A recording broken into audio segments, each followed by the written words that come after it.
Today, as we gather together to commemorate World Food Day, Angus, for showing that it can be done, we would like to honor you with our first ever Good Earth Keeper Award of Excellence for giving your animals lives worth living and treating them as humanely as it could be. Can you please come forward, sir, and receive?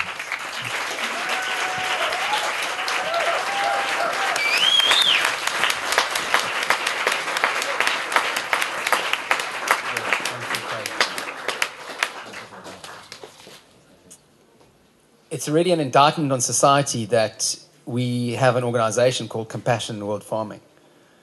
One would assume that compassion is a given in farming, but it's not. And I really just wanted to thank Tozy and Louise and tell you a little bit about my interaction with them. They are two people I know who really live their lives out of conviction, and it's a wonderful thing to be around people who live their lives out of conviction. I know what Tozy gave up at the Department of Agriculture as I have dealings with them, building my own abattoirs. And really, we praise the two of you for the work that you do. The other side of the compassion in world farming coin is humane education. And Louise had talked earlier about Yossi, and Yossi also tries to bring compassion, but this time into education. And the four basics of humane education are, and it's better to get Yossi to say this because he's got this wonderful Israeli lilt: reading, arithmetic, writing, and respect.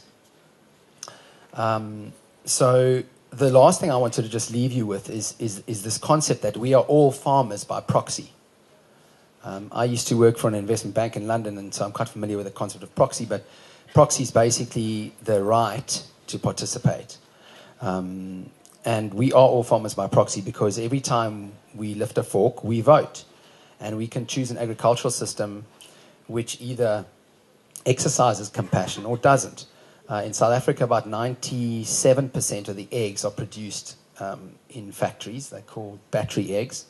The chicken lives on an A4 page. I have an A4 page in front of me. The chicken is debeaked. It's declawed. They're stimulated by light to lay.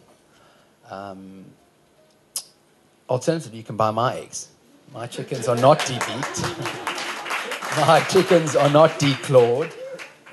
I'm one of only two people in the country, in fact, who don't have debeaked chickens.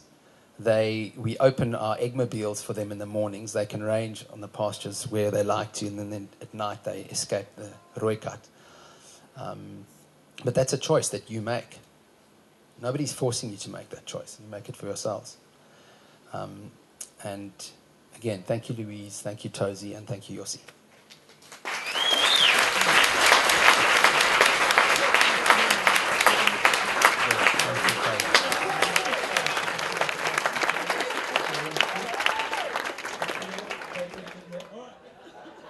Your kids will come away and speak to some of the parents tonight. You get other life skills. By the age of 7, the Department of Vegetable Garden